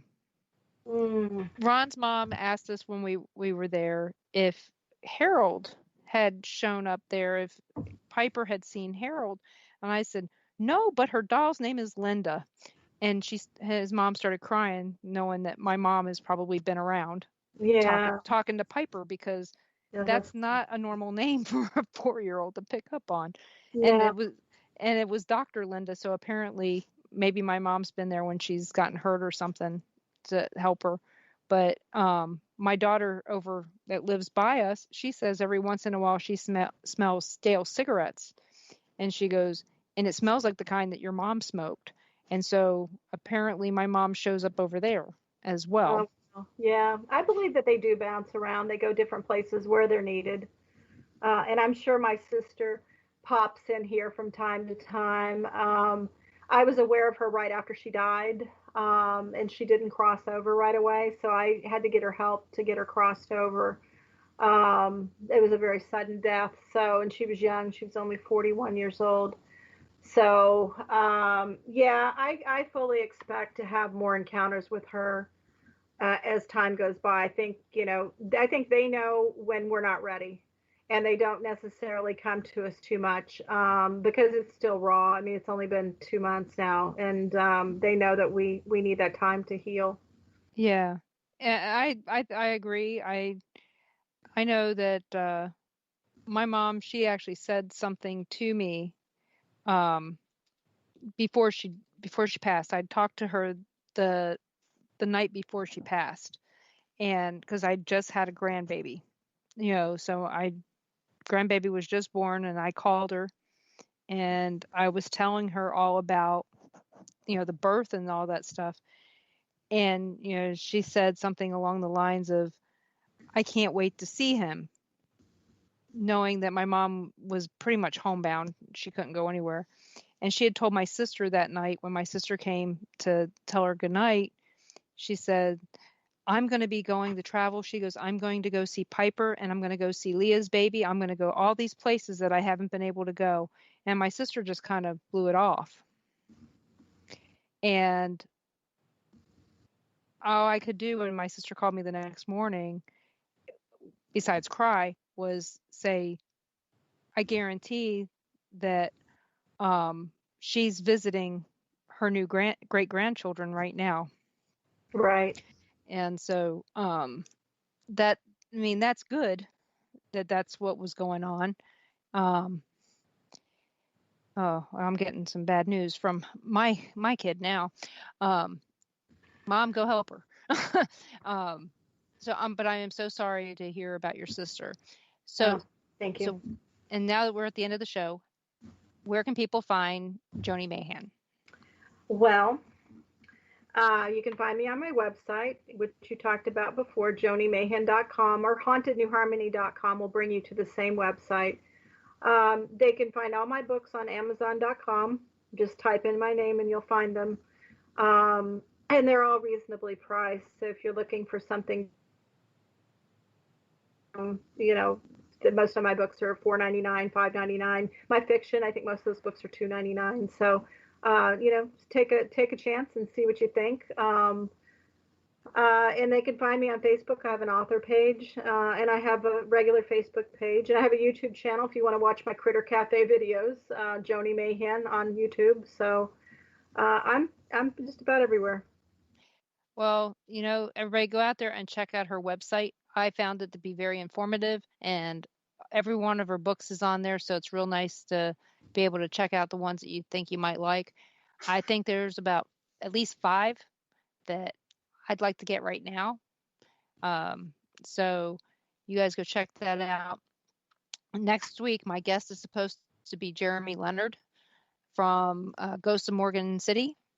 Don't know if that's going to happen, but I'm waiting to hear from him. So hopefully that's who we'll have next week. If not, we'll have somebody equally as fun.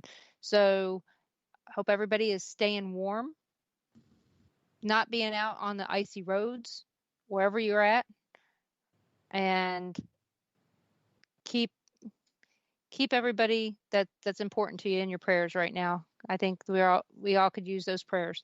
So we'll be talking to everybody here real soon. You're listening to WBHM-DB.com. Thank you and have a great night.